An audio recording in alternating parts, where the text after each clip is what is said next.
जनशक्ति party के राष्ट्रीय अध्यक्ष चिराग पासवान ने एक बार फिर से नीतीश कुमार पर जमकर निशाना साधा है। आपको बता दें कि सासाराम और नालंदा में हुई हिंसक और सांप्रदायिक हिंसा को लेकर चिराग पासवान ने हमला बोला है। जहां एक तरफ नीतीश कुमार ने कहा था कि हम इन तमाम मुद्दों को लेकर जांच पड़ताल जोरों शोरों पर रखे हुए हैं और 2 लोगों का नाम आ रहा है जिसका खुलासा हम जल्द करेंगे। इसी बयान पर चिराग पासवान ने पलटवार किया और कहा कि नाम लेने से क्यों कतरा रहे हैं नीतीश बाबू, ये तो वही समझे, जरूर कुछ साजिश है। पहले सुनिए चिराग पासवान ने क्या कुछ कहा। खुलासा जल्द क्या होगा, उन्होंने संदेशों में तो खुलासा किया ही है।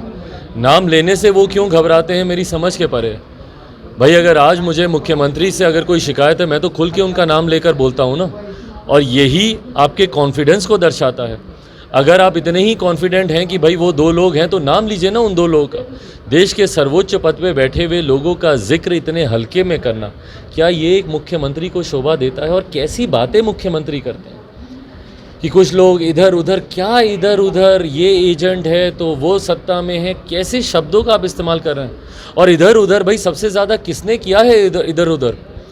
ये अगर पर्यायवाची बन गया है शब्द इधर उधर तो वो मुख्यमंत्री नीतीश कुमार जी के नाम का पर्यायवाची बना है।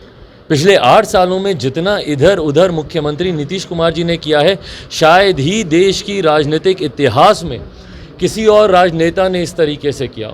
और ये बोल रहे हैं इधर उधर। और भाई अगर आपको इतना ही इस बात का विश्वास है कि कुछ लोग हैं जो साजिश करते हैं, साजिश रचयिता हैं, तो आपका खुफिया विभाग क्या कर रहा है? आपकी इंटेलिजेंस क्या कर रही है? आपका शासन तंत्र, प्रशासन तंत्र क्या कर रहा है भैया? क्यों नहीं उस साजिश का आप खुलासा कर पाए अभी तक? और क्या कारण रहा भैया कि इतनी जानकारी होने के बावजूद आप इस घटना को रोक नहीं पाए? आज अगर मेरा प्रदेश जला है, बिहार जला है, तो मुख्यमंत्री जी जिम्मेदार आप नहीं तो कौन है भैया? भारत का संविधान पूर्णतः, भारत का संघीय ढांचा, फेडरल स्ट्रक्चर और हमारे देश का ये पूरी तरीके से राज्य सूची में लॉ एंड ऑर्डर को देता है। कानून व्यवस्था कायम रहे, ये जिम्मेदारी राज्य सरकारों की होती है। ऐसे में मुख्यमंत्री जो प्रदेश के गृह मंत्री, अगर आपसे सवाल नहीं उठेंगे तो किस पे उठेंगे? और आप पार्सल द पार्सल की तरह आप दूसरे के ऊपर अपनी जिम्मेदारी आप टालने का प्रयास कर रहे हैं। इसने किया, उसने, भाई किसी ने भी किया हो, पर ये साजिश अगर किसी ने रची और इस साजिश को आप समय रहते आप इसको निरस्त नहीं कर पाए तो ये कहीं ना कहीं कमी आप ही की है ना मुख्यमंत्री नीतीश कुमार जी। ऐसे में से बातें करना कि इधर उधर कुछ लोग करते हैं और कुछ लोग हैं, 2 ही लोग हैं जो इसके पीछे हैं, तो बताइए कौन लोग हैं? खुलकर बोलिए। इशारा भाजपा की ही तरफ था, तो नाम लेने से आप क्यों डरते हैं मुख्यमंत्री जी? बताइए ना, और तथ्यों के साथ बताइए। आप एक मुख्यमंत्री के पद पे हैं, आप एक संवैधानिक पद पर हैं, आप हल्के में बातों को नहीं कह सकते हैं। आप तथ्यों के साथ बताइए कि किसने क्या किया। जो भी आपके पास एविडेंसेस हैं उसको साझा कीजिए, जनता के समक्ष आप रखिए। नहीं तो इस तरीके की बातें करना पूरी तरीके से दर्शाता है कि आप अपनी जिम्मेदारी से पल्ला झाड़ रहे हैं। और हकीकत है भाई, अब मुख्यमंत्री से बिहार संभलने वाला नहीं है। ये पूरी तरीके से अपना नियंत्रण खो चुके हैं। आपराधिक असामाजिक तत्व इनके ऊपर हावी हो चुके हैं और इसीलिए हम लोग बार बार राष्ट्रपति शासन की अब हम लोग मांग करते हैं, क्योंकि अब बिहार में और हत्याओं का इंतज़ार नहीं किया जा सकता। या तो मुख्यमंत्री स्वतः इस्तीफा दें, जिन मुख्यमंत्री से अपना गृह जिला नहीं संभलता उनसे बिहार क्या संभलेगा, ये तो अब प्रश्न ही नहीं उठता है। उनसे सवाल किया गया कि आप क्या नालंदा जाएंगे, तो उन्होंने कहा कि मैं तो जाते रहता हूँ और सभी चीज़ों को मैं यहीं से देख रहा हूँ। सब चीज़ों को यहीं से देखेंगे भैया। इनके पास पता नहीं ऐसी कौन सी संजय की दृष्टि प्राप्त है कि बैठे बैठे अपने हवा महल से ही इनको पूरा बिहार इनको दिख जाता है। आज तक बताया ना भैया, कोई एक घटना पर मुख्यमंत्री नीतीश कुमार जी गए हैं?